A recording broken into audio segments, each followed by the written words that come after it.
All right, welcome to another edition of Left the Chat. Today we're going to talk about Chapter 8, which is constant capital and variable capital. I'm going to dive right in here because I kind of posed a question last video about the means of production and how we're supposed to understand how the value of the machine is supposed to be transferred, or even if it's supposed to be transferred to the products. And Marx almost immediately answers this, like on the first page. Let's say a machine costs $150, and it cannot, under any circumstance, add more than $150 to the value of the product. Its value is determined not by the labor process into which it enters as a means of production, but by the out of which it has, issued as a product. So I guess, here basically he's kind of going back to his idea of socially necessary labor time, right? He's saying that, the value of the means of production or machine or instrument of labor isn't determined by, how much it costs or something like that. It's only determined by what it actually produces at the end of that thing, right?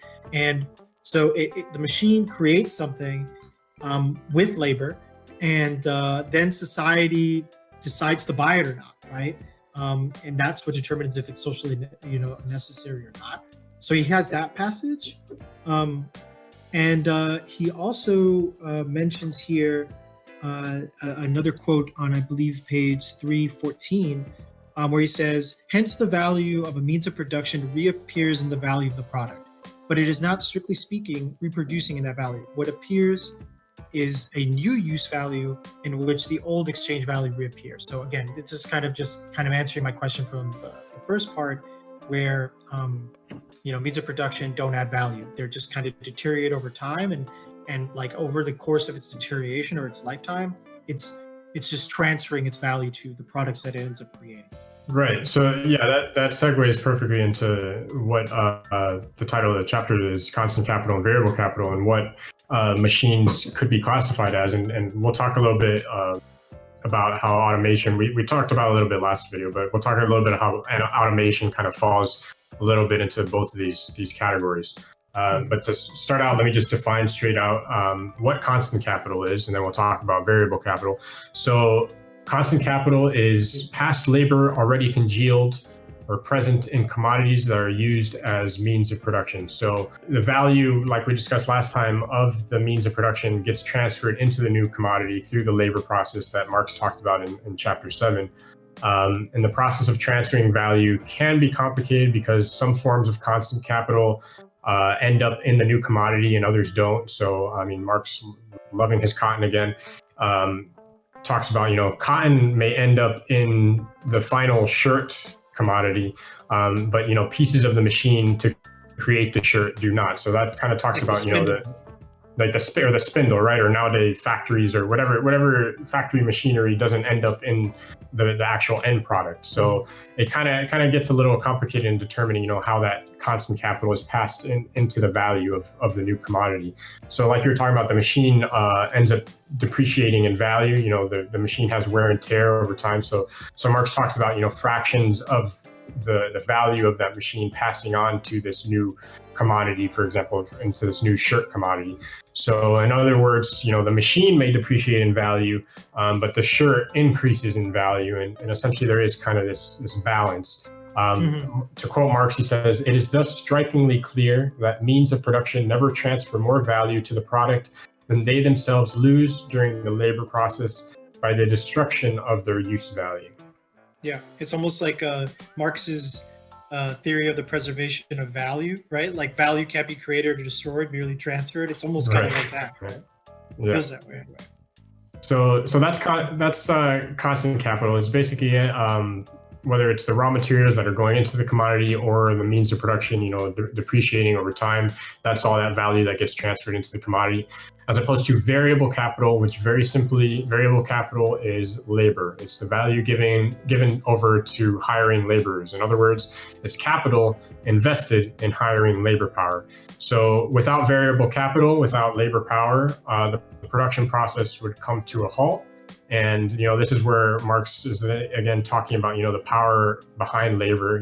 Laborers have that power to effectively destroy constant capital, destroy the machines, simply by refusing to work with it. And, you see strikes, for example, they halt the production process. And, if then capitalists can argue for this right to surplus value, on the grounds that they provide employment and they're taking all this risk, why then can't laborers or workers argue that they deserve the surplus value? Because without labor, all the constant capital held by capitalists is valueless, right? Right. And then this is where we kind of get into, automation and, like machines, taking care of themselves and stuff, right?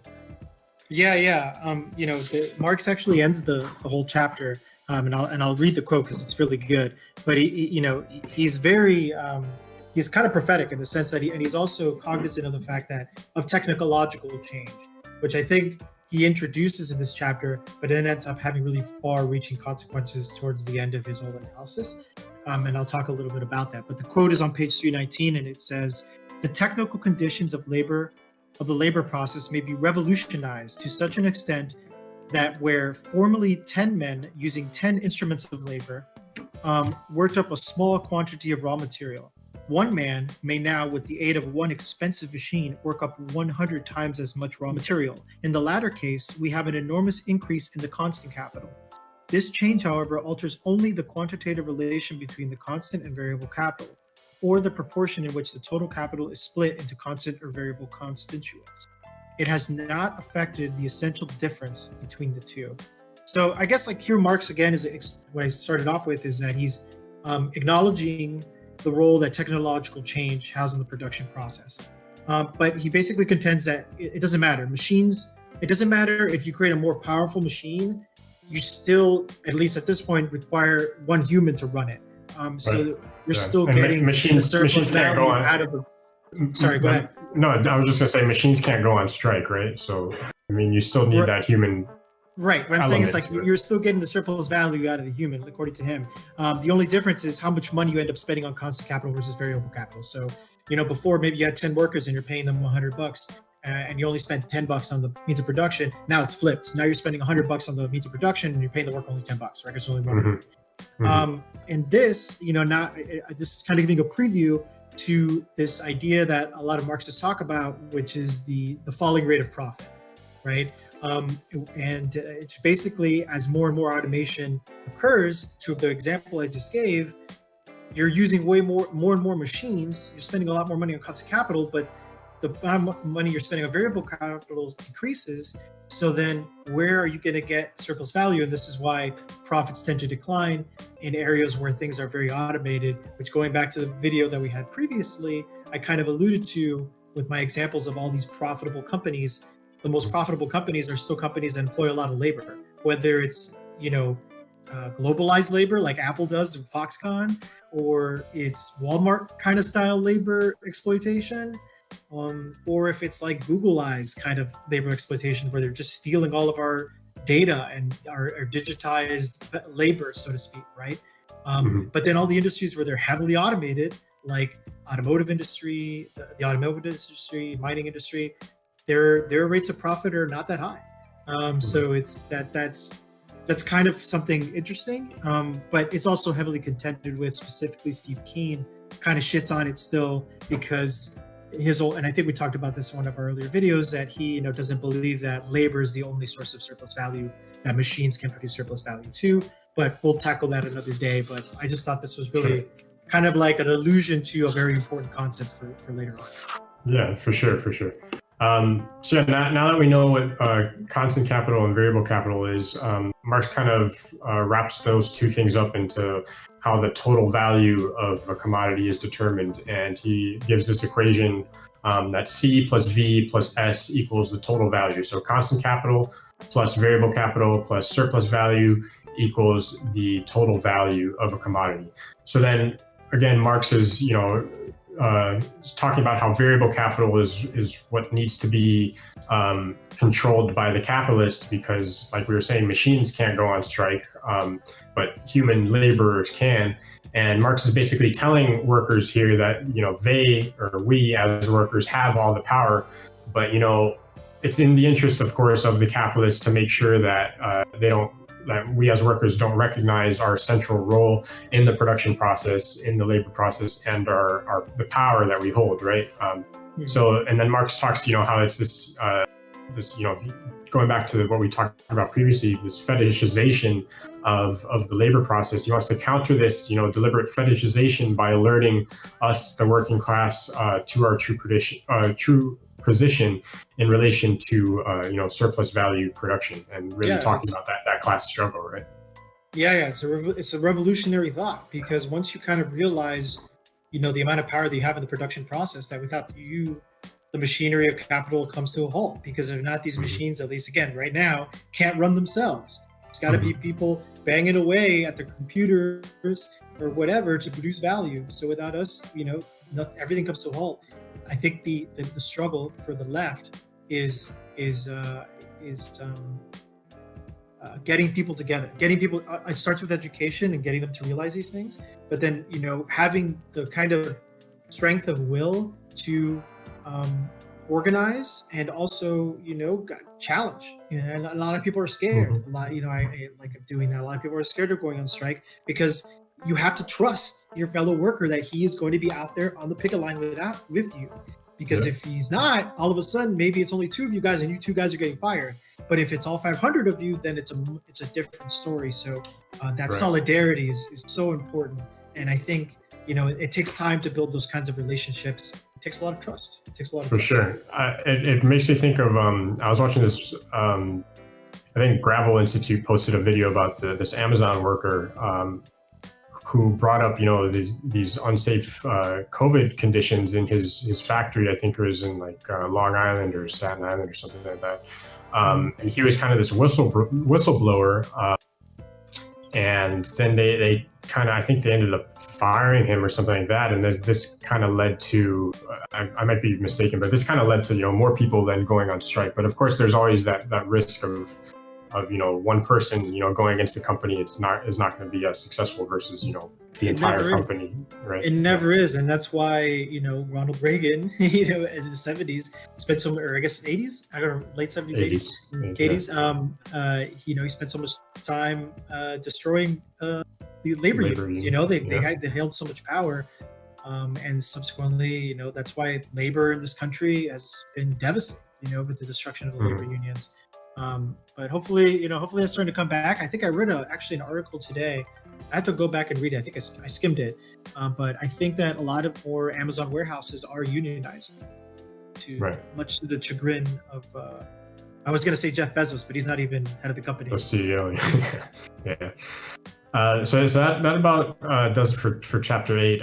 We could just briefly go over Chapter 9. I'm going to say I was very grateful to Harvey's companion for Chapter 9, because in Chapter 9, Marx then, first of all, it's called the rate of surplus value.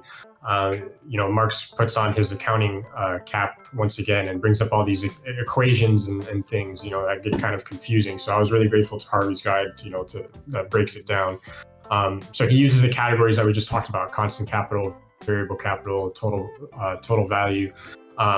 He then just in Chapter 9, he uses those categories and he describes them and examines, those relationships in a more structured way, right? So, according to Marx, the rate of surplus value is this form of exploitation of labor.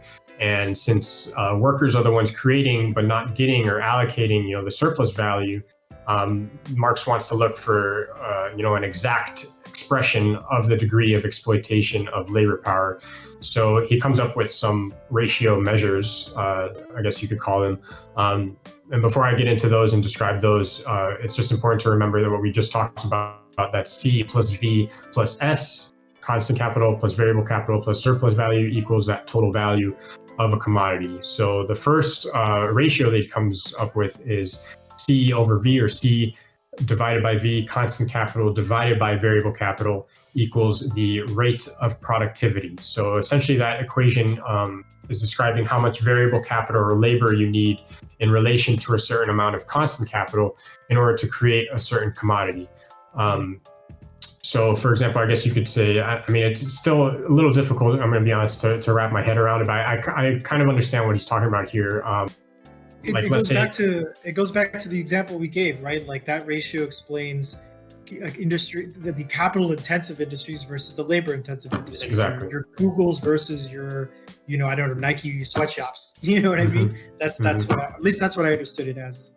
Right. So yeah, like if you have a machine and it only takes two people to operate the machine versus when that machine didn't exist and you needed like a team of people to create the same commodity. So that ratio then it explains, the less labor you need or the higher the ratio, the more productive the labor is, which translates into this high productivity.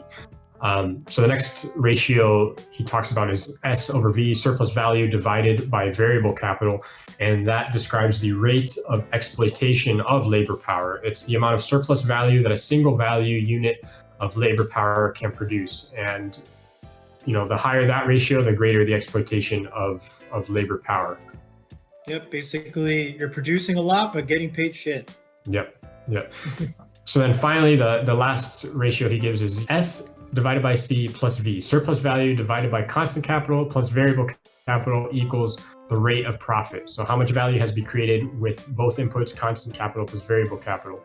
And the more surplus that can be gained from both inputs, the more profitable you are. And I think it was important to distinguish, the rate of profit being different from the rate of exploitation of labor power, because the rate of profit is always lower than or equal to the rate of exploitation, which means that a laborer or a worker can, complain about, the rate of exploitation being high, and then the capitalist can also complain about the rate of profit being low, and then they could still both be right. But capitalists kind of try to hang this over workers' heads by like, oh, I'm making only so much profit, that's why I need to pay you shit wages, right? But at the end of the day, you're still getting paid shit wages. Right. So the rate of exploitation can never be lower than the rate of profit, or else, of course, there wouldn't be any surplus value for the capitalist to gain. Right, exactly. At the end of the day, it's just about how much he's appropriating. The rate of profits may be small, or I think they call them, I think in modern terms, margins of profit, right? What are the profit margins? You could be in an industry where the profit margins are shit, but you're still getting profit. So it's just a matter of at the end of the day, you're not just sharing it equally or in a proportional degree with your workers. You're still choosing to appropriate larger sums of money and not kind of equally or proportionally distributing the profits with your workers. Because it always comes back to, I kind of think about in my head, the capitalists will come back and always say all right, yeah, why would I, if I wasn't going to get more money out of this, why would I even do it? You know what I mean? And I don't really have a great answer for them because we live in the mode of production that we do, right? I just feel though that because we are living in the mode of production that we do in the capitalist mode of production, that doesn't mean you have to exploit. There's always going to be exploitation, but you don't have to exploit to such an extreme measure that it just blows everything else out of proportion. You know what I mean? Right. I can appreciate that someone is saying I spent the money and I spent the time figuring out this idea, getting the right people to executing it, organizing, so to speak, production. And therefore, you were just quote unquote sitting at home and I found you and I brought you into my factory to work. So therefore I deserve something. And, there could be arguments with that. And I think Marx talks about this where he's like, yeah, but if you're a real capitalist, you're just putting forward your money. It's the managers and all these people the ones actually doing the organizing. And they're the ones that are just workers too. You know what I mean? So that could be one argument against that. It's like you, the capitalists, are not really doing any of the organizing. You're just fronting the money, essentially. And therefore, why do you deserve such a huge swath of the profits when we're doing all the work? And I think that's one way. And the other way is that, again, to my point is that even though you're fronting all the money, you're not entitled to such large swaths of the profits. It could be, more evenly distributed, essentially, is what I'm getting. More of a, instead of being a CEO to worker ratio of 500 to 1, it could be, 30 to 1 or whatever. Yeah. And I mean, there's great example. I mean, at the end of the day, of course, competition is what drives capitalists to make decisions, and it's on the basis of profit rather than this rate of exploitation. And I mean, there's plenty of great examples out there of capitalists and CEOs of companies who they pay their employees fair living wages, or they give them shares in the company, and then they see this return of greater profit because there's higher productivity. But at the end of the day, it's still an exploitative system inherently. But that doesn't mean that you could be somebody paying low wages, or you could be somebody paying fair, higher living standard wages, right? And Yeah, for exactly. Marx, of course, it's that rate of exploitation that really matters, and it's all about the worker, it's all about the labor. Right. Yep. And I think this is a good place to end it here. This is pretty much setting the stages of the discussion on class struggle, which the next chapter on the working day really hammers that point home about what it's really like to be an exploited worker. With that, I'll just read the last sentence really of chapter 9, where he finishes that chapter by bringing up again something that we talked about before, that labor has these two components, necessary labor and surplus labor. And Marx says, the sum of the necessary labor and the surplus labor, i.e. the sum of the periods of time during which the worker respectively replaces the value of his labor power and produces the surplus value, constitutes the extent of his labor time, i.e. the working day. And in chapter 10, we will talk all about that working day. Join us then.